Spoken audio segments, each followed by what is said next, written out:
Masih di apartemen Sam, ia tidak terima dengan ucapan Alvan. Alvan menghela nafas dan menepis tangan Sam dari lehernya. Ini yang terbaik untuk Rhea. Kalau lu mencintainya, dirinya memberi pengertian. Kasihan Rhea. Lu mending urus Wilona dan keluarga lu. Ceraikan Rhea, ucap Alvan lagi. Sam kembali melemparkan tubuhnya ke sofa. Ia masih tertawa di tengah kalutnya. Wajah tawa bercampur tangis yang sangat memprihatinkan. Kalau ini cinta, kenapa gue harus melepaskannya? Pekiknya marah dan kesal pada keadaan. Dia juga melepaskan orang yang dia cintai hanya untuk menyelamatkan harga dirinya dan keluarganya dari ancaman lo, ucap Alvan. Sam terdiam. Alvan sekali lagi menghela nafas kasar dan mengusap wajahnya. Lu istirahatlah, gue di luar, ucap Alvan yang tidak tega meninggalkan Sam sendiri. Apakah karma secepat itu berlaku untuk Sam? Apakah dia harus melepaskan Rhea? Bagaimana perasaan Rhea saat melepas Haris hanya karena mengikuti kepura-puraan Sam? Sam menelan ludahnya pahit. Di tengah mabuknya itu, dia seperti melihat bayangan Rhea duduk manis menghadapnya, mengibas rambutnya dengan percaya dirinya. Seraya tersenyum menertawai Sam.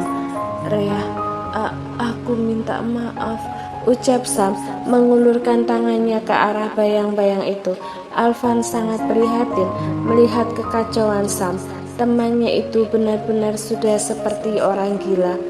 Pagi-pagi Rhea sudah bangun. Ia mandi dan mencoba memulai hari dengan senyuman, berpikiran positif, dan mencoba kuat untuk menjalani hari-hari. Mualnya benar-benar tidak bisa ia tahan.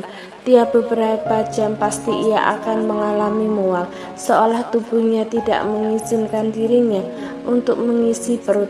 Alhasil apapun memang tidak enak di lidah Rhea.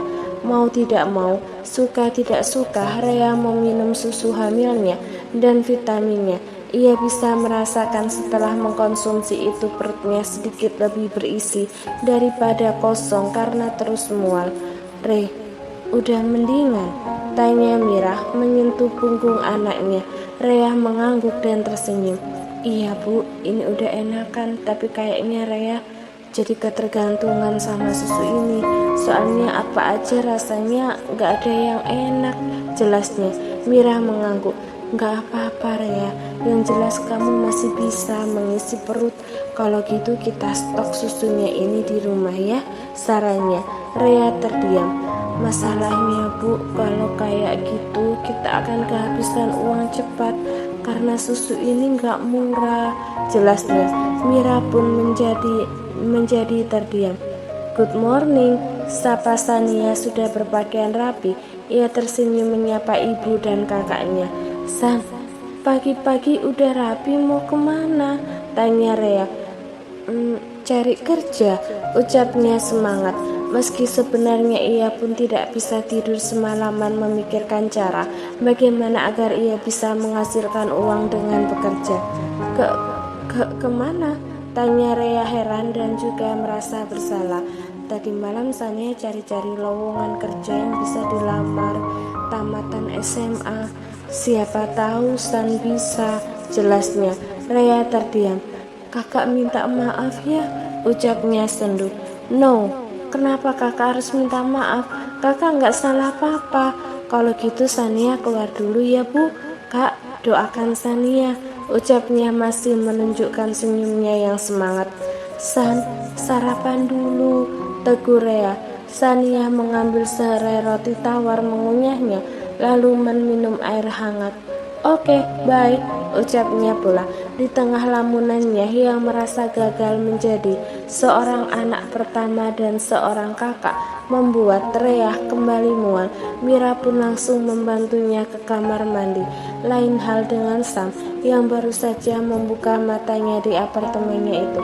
Ia mengingat semua kejadian tadi malam. Lalu ia pun teringat pada Alvan. Sementara Alvan sudah meninggalkan apartemennya itu sejak sejam yang lalu. Sam mencoba duduk. Hal yang paling diingatnya dari ucapan Alvan adalah temannya itu menyuruhnya untuk melepaskan Raya demi ketenangannya. Ia pun geleng-geleng kepala. Enggak, tolaknya. Namun seketika ia mengingat Wilona yang juga hamil. Raya, kamu di mana? Liris Sam meracau. Ia mencari handphonenya dan mendapati ada banyak panggilan tidak terjawab di sana. Semua dari Wilona dan satu dari Natania. Wilona menuruni tangga pagi itu untuk sarapan. Ia kesal karena Sam tidak mengangkat panggilannya semalaman. Bahkan setelah ia memanggilnya lebih dari 10 kali, lingerie yang dipakainya sia-sia. Itu yang membuatnya kesal. Wilona, apa kabar sayang? Sapa Natania. Baik tante. Sam gak pulang? Tanyanya. Natania menggeleng. Dion pun hadir di sana.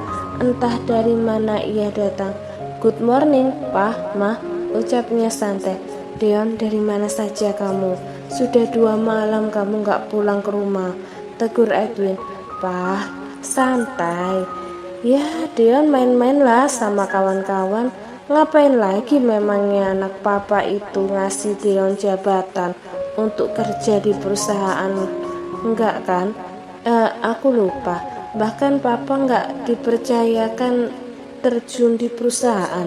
Ledeknya, tutup mulut kamu Dion. Itu karena Sam enggak bisa percaya sama sikap kamu yang tengil kayak gini. Gimana bisa bekerja? Bentak Edwin. Pah, sudahlah, yang dibilang Dion juga ada benarnya kok, bela Natania. Dion tersenyum, lalu ia menatap Wilona. Calon kakak ipar, sejak kapan di sini? Tanyanya menyapa Wilona. Kemarin, jawab Wilona. Kak Sam mana? Tanya Dion lagi. Wilona menggeleng. Raya hamil, ucap Natania memberitahu anaknya. What? Bola mata Dion hampir keluar dari rongganya. Ia pun menatap Wilona yang kesal. Sam gak mau melanjutkan perceraiannya dengan wanita murahan itu karena dia hamil. Tambahnya lagi, aku sudah bilang kan, pasti wanita itu bermain. Nanti kalau dia sudah melahirkan anak, Sam akan memberikan semua kekayaan Winston ke anaknya. Dan akhir ceritanya adalah Sam akan bersujud dan menjilat kaki wanita itu. Dion menambah api untuk menjatuhkan Sam. Dion, ini juga semua karena ulahmu, tuduh Edwin. Iya, tapi kan ada banyak cara, Pak, tanpa harus menikahi wanita itu. Itu yang papa dan mama bilang cerdas, balas Dion. Buktinya kalau bukan karena Sam, kamu gak akan bebas sekarang ini. Dan nama keluarga Winston pasti sudah hancur, ungkit Edwin, menyadarkan anaknya dengan geram. Semua tiba-tiba membungkam mulutnya masing-masing saat Sam masuk ke dalam rumah dan berjalan ke arah mereka dengan penampilan yang masih kusut seperti hari sebelumnya.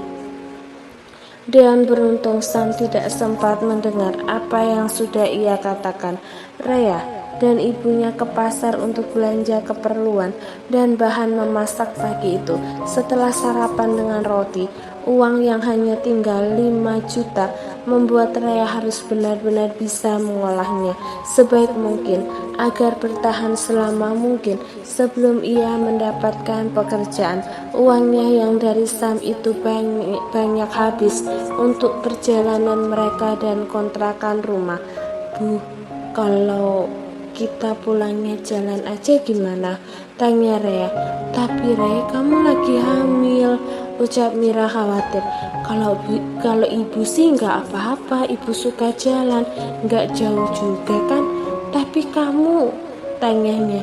Ya udah Bu, Raya juga nggak apa-apa kok Bu, kita jalan aja sembari cerita-cerita, ucapnya tersenyum merangkul ibunya.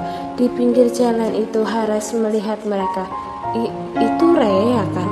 Batinnya bertanya di dalam mobilnya.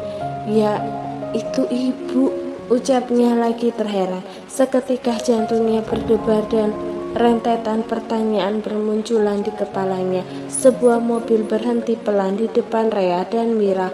Mobil yang tidak asing bagi Raya. Benar saja, hatinya langsung bergetar saat melihat sosok Hares turun dari sana. "Rea, ibu," panggil Hares langsung mendekatinya dan memegang tangan Rea dan Mira.